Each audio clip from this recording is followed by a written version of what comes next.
Dalam nama Bapa dan Putra dan Roh Kudus. Amin. Aku akan memperhatikan domba-dombaku, mengangkat seorang gembala sebagai pemimpin, dan aku, Tuhan sendiri, menjadi Allah mereka. Bapak, Ibu, Saudara-saudari umat beriman yang dikasihi Tuhan, salam sejahtera untuk kita semua. Hari ini Senin,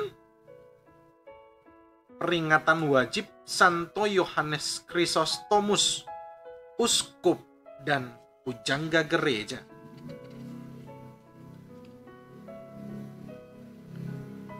Percaya kepada Tuhan mengandaikan penyerahan diri sepenuhnya pada penyelenggaraannya, baik dalam situasi mudah maupun sulit.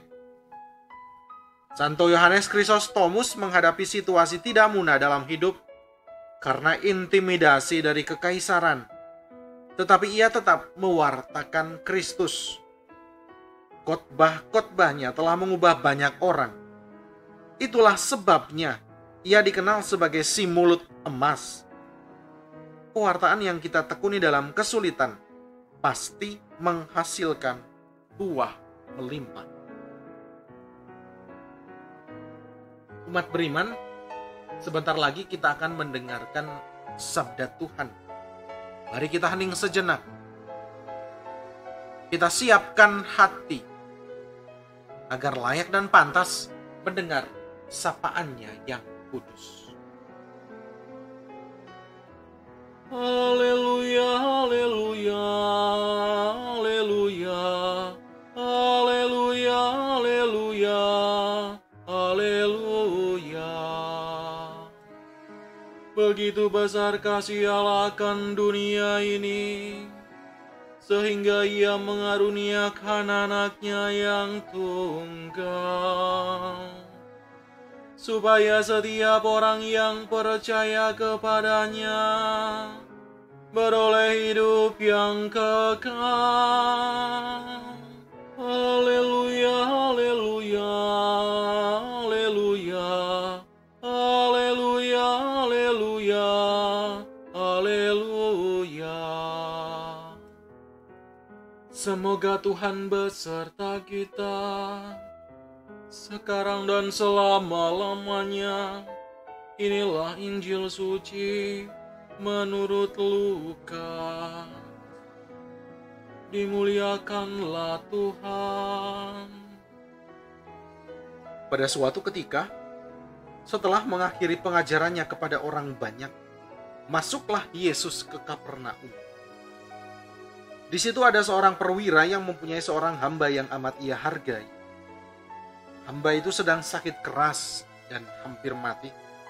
Ketika mendengar tentang Yesus, ia menyuruh beberapa orang tua-tua Yahudi kepadanya untuk meminta agar ia datang dan menyembuhkan hambanya. Mereka datang kepada Yesus dan dengan sangat memohon pertolongannya, katanya, "Sudah selayaknya engkau menolong dia, sebab ia mengasihi bangsa kita, dan dialah yang menanggung pembangunan rumah ibadat kami." Maka pergilah Yesus bersama mereka.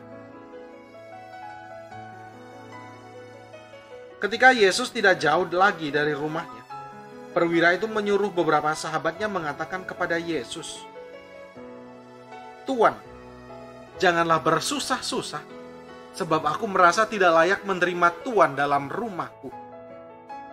Sebab itu, aku juga merasa tidak pantas datang sendiri mendapatkan Tuan.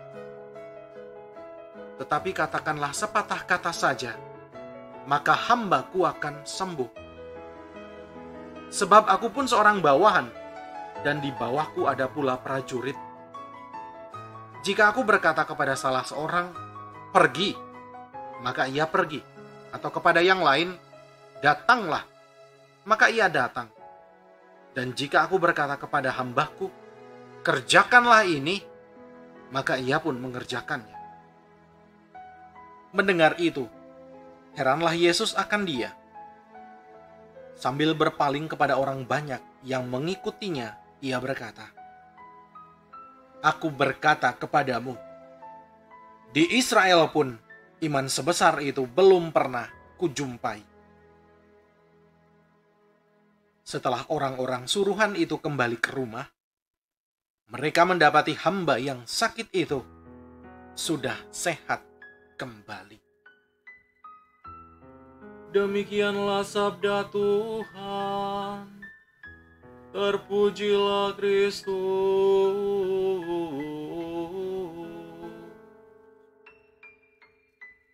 Menghargai undangannya. Bapak, Ibu, saudara-saudari umat beriman yang dikasihi Tuhan, seorang Romo merasa prihatin karena di parokinya banyak umat suka datang terlambat menghadiri misa.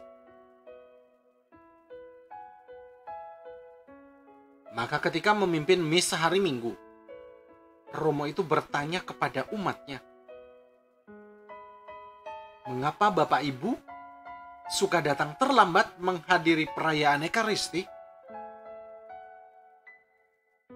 Lalu umat pun menjawab, "Dari Senin sampai Sabtu kami terus-menerus bekerja, Romo. Apa salahnya kalau kami sedikit terlambat datang ke gereja? Bukankah hari Minggu adalah hari untuk beristirahat?"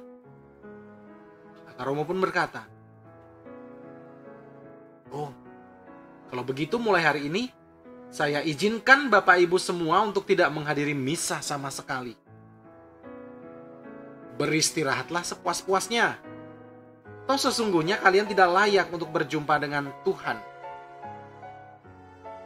Hanya karena kasih-Nya yang besar, Tuhan mau berjumpa dengan kalian."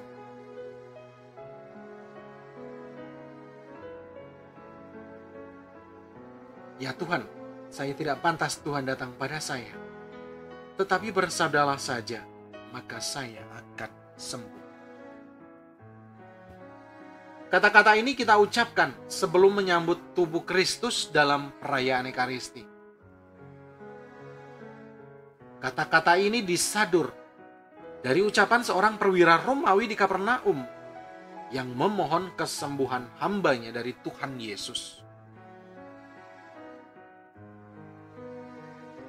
Sekalipun perwira itu cukup terpandang di antara orang-orang Yahudi yang merasa dirinya hina dan tidak pantas untuk berjumpa dengan Tuhan. Seperti halnya perwira Romawi tersebut, sesungguhnya tidak ada seorang pun di antara kita yang cukup pantas untuk berjumpa dengan Tuhan dalam perayaan Ekaristi.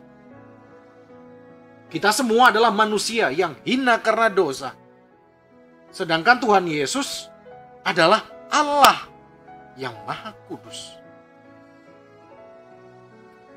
Namun demikian, berkat kasih-Nya yang besar kepada kita, Tuhan Yesus terus-menerus mengundang kita untuk menjumpainya dalam perayaan Ekaristi.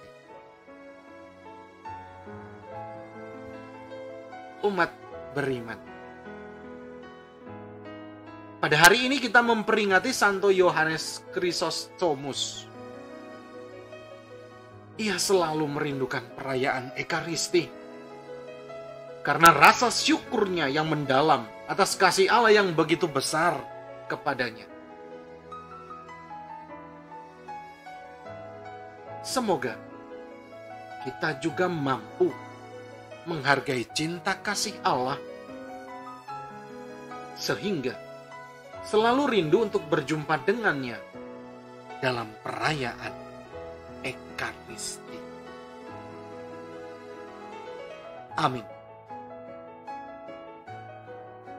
Marilah kita berdoa. Allah Bapa Surgawi, keteguhan iman umat, Engkau telah menganugerahkan kefasihan lidah kepada uskupmu, Santo Yohanes Chrysostomus, dan menguatkannya ketika dianiaya. Bimbinglah kiranya kami dengan pengajarannya, dan kuatkanlah kami dengan teladan ketabahan hatinya. Demi Yesus Kristus, Putramu, Tuhan dan Pengantara kami. Amin. Semoga Allah Maha Kasih menganugerahkan berkat-Nya kepada kita semua, dalam nama Bapa dan Putra dan Roh Kudus. Amin.